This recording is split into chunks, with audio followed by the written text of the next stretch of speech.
This afternoon, the Trump Organization was found guilty of criminal tax fraud by a New York jury. Yes, a jury has weighed in, they have deliberated, they have considered all the evidence presented, and it does turn out that the Trump Organization did exactly what we all assumed it did. It committed tax fraud.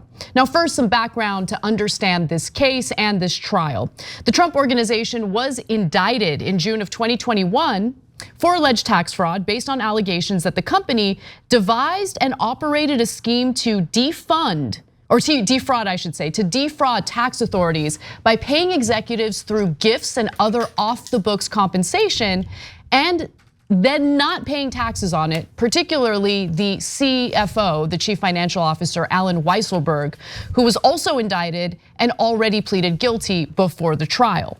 Now, this is really about receiving compensation that goes unreported, gifts of value that go unreported. You're supposed to pay taxes on things like that, and that is not what was going on within the Trump Organization, including the compensation that was given to the CFO, Weisselber in this case. Weisselber spent several days on the stand testifying about the tax schemes. He and two witnesses who received immunity during prior grand jury proceedings described a series of methods used by Trump Organization executives to avoid taxes and payroll liability on large bonuses and luxury gifts. One of the luxury gifts that stood out to me were the Mercedes-Benzes that were given to Weisselber and his wife. And there were other high-end luxury gifts involved. Now, the Trump Organization also argued that Weisselber, throwing him under the bus, they said that he acted alone in all of this, that they were unaware of it. But the prosecutors made the case that no, the company as a whole, with other executives similarly involved, engaged in this tax fraud and were collecting basically untaxed compensation. Yeah. Now, Cenk, you have some stuff you want to say about this. Yeah, I do a lot of strong thoughts here. Strong thoughts with Cenk Uygur. Yeah, exactly, our new show. So listen, guys, number one, this story is the exact opposite of what you think it is. So if you'll see all over mainstream media, oh my God, they got Trump Organization, wow, heroic Democratic prosecutors holding Trump to account. No, why is it the exact opposite? Because the company is guilty, it's adjudicated now as guilty, there's no question. Weisselber is guilty, he's the Chief Financial Officer, the guy who ran the books. In the trial, they clearly explained that Trump not only makes decisions with Weisselber, but he's got handwritten notes where he says, cut this guy's salary, et cetera, et cetera. So there's no question that Trump, who is the head of the organization, made these decisions. So how could Trump not be guilty? Well, there's only one way that Trump could not be guilty. It's if the coward Alvin Bragg, the prosecutor in Manhattan, chose not to charge him.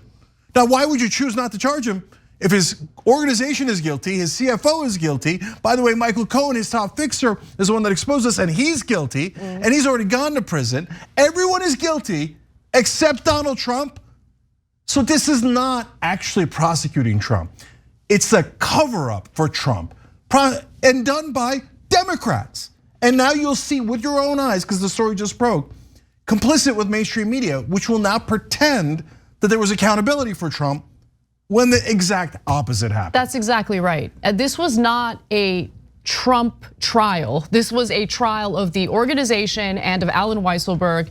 And it's just fascinating because in one case after another, in one investigation after the next, what we keep seeing is that everyone surrounding Trump suffers the consequences of his actions, his behavior. Yes, they oftentimes take part in that activity as well, which gets them in trouble. I'm not trying to clear them of any wrongdoing, but the fish rots from the head down. And it's just amazing how everyone surrounding him seems to get caught up with legal liabilities, but Trump usually gets favorable treatment. While you're right, Cenk, the media covers up for it and makes it appear as though Trump is suffering some real consequences here. And you know who gets duped by the media the most on issues like this?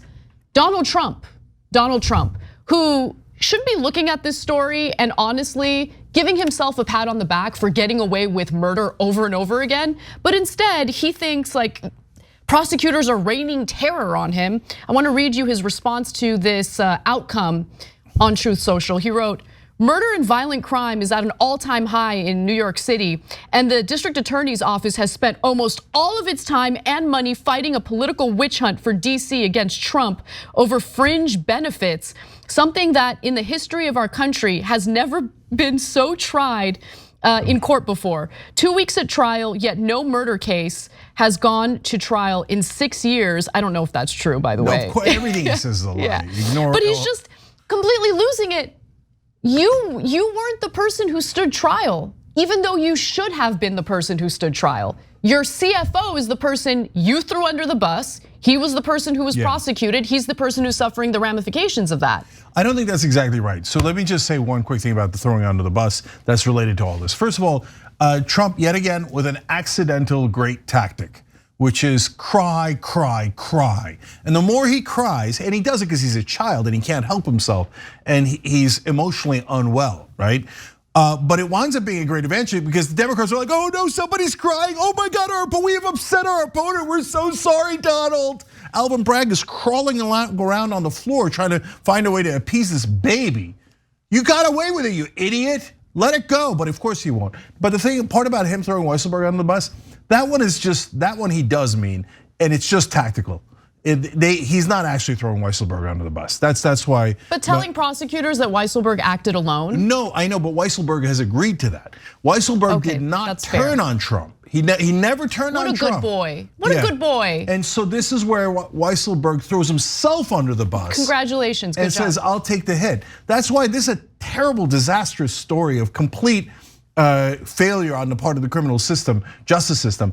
But there is one caveat. If Weisselberg gets a sentence that's much heavier than he expects, which I really, really doubt, because this whole thing is meant to fluff Trump, right? But let's say he gets a 12-year sentence. Weisselberg at that point might go, well, remember that evidence I didn't tell you about against Trump, right? And that might be an asterisk on this case, but it's very unlikely. But if that doesn't happen, this was nothing but an elaborate cover-up to help Donald Trump. The company got paid like a $1.26 million fine. The fine was honestly negligible. It's comical. So will this hurt the business much, right? Like, is this really going to be okay? Exactly. There's that. But also, what will the outcomes be following the fine that the organization is ordered to pay? Well, the conviction on charges of tax fraud, a scheme to defraud, conspiracy, and falsifying business records is hardly a death sentence for the Trump organization. The maximum penalty it faces is $1.62 million, a rounding error for Trump, who typically notched hundreds of millions of dollars in revenue during his presidency, oftentimes by directing official presidential business to his property. So a lot of that happened. Yeah, Alvin Bragg is a total loser. So the guy commits hundreds of millions of dollars in fraud, and your maximum penalty is $1.62 million, and he doesn't go to jail, he doesn't face trial, he doesn't get any kind of ramification. I mean, this is a joke of a prosecutor. Watch everyone in mainstream media tell you the exact opposite. Oh, what a hero Alvin Bragg is. He finally got the Trump organization. They don't, well, for how much? And what consequences does it have? And they all pretend that he's building up to a bigger case when he finally gets Trump. I know, it's amazing. No, he's building up to this. This is it, that's it. He built up to a goddamn cover up. And remember, Letitia James is also pursuing Donald Trump for civil, in a civil suit, in a civil case against him. So, which of course doesn't go far enough when you consider the fraud that's taken place here. But the other thing I wanted to read to you, this is a line from Forbes, who reported on this story. While prosecutors stopped short of indicting the former president, they invoked his name. Whoa! They invoked his name throughout they have said the magic name. These guys are so tough. Mainstream media, go fluff them. Oh my God, throughout the months-long trial, telling jurors that he personally paid for some of the perks and even approved a crucial aspect of the scheme. Then why wasn't he indicted? Okay. You know why? Because you reach a certain level of elite, and it's hard to imagine someone like Trump being considered part of the elite. But once you're part of the elite will provide cover for your 100%. Bad behavior. It doesn't matter if they disagree with you politically. It doesn't matter what kind of drama, partisan drama plays out publicly. When push comes to shove, the elite look out for each other, because at the end of the day, they don't want to deal with anyone investigating their behavior. 200%. Guys, there's last two things here that are really important about the system, not about Trump, okay? Number one, if you're tearing your hair out like everybody else, that's a real person as opposed to someone who lives in New York or DC, saying why won't they prosecute Trump, especially elected Democratic prosecutors, right? The reason is because their allegiance is not to the Democratic Party. Their allegiance is not to their voters. You are dead last in their priorities. Their number one allegiance is to the club. That's what Anna just explained to you guys. So the Alvin Bragg, Joe Biden, all of them think, I mean, the very last thing we want is for people in the elites to be held accountable. So if we hold Trump accountable, that opens a door. They care so much more about themselves and protecting their power than they do about prosecuting Trump or justice or their voters. That's another story that mainstream media will never tell you. And as soon as I said it, you knew it was true, right? Everyone out there that is not in the elites knows for a fact it's obviously true. All right, last thing, it also protects, this ruling does, corporate rule. Why? How does this Trump on a small company that he owns, why is this related? Because it allows prosecutors to do this fiction where they prosecute a company.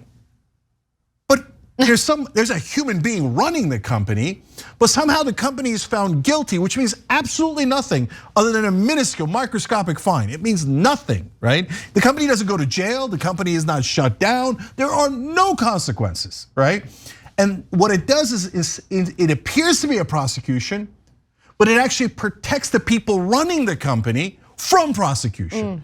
And this is not the only case, it's just a pretty prominent case of it, like Rick Scott is probably the biggest case of it. He's now a senator from Florida, governor twice. He committed the largest Medicare fraud in American history. That's not hyperbole, you can look it up, okay? His company did, and they said, no, the company is guilty, but Rick Scott is free to go. And then the company gave him a $300 million exit package for a robbery well done. So Alvin Bragg is the guy who lets the robbers run around the back while going, oh, I got the guy, I got him, holding the fake guy. And so he's 100% of the cover up, and so is the media that tells you this has any consequence.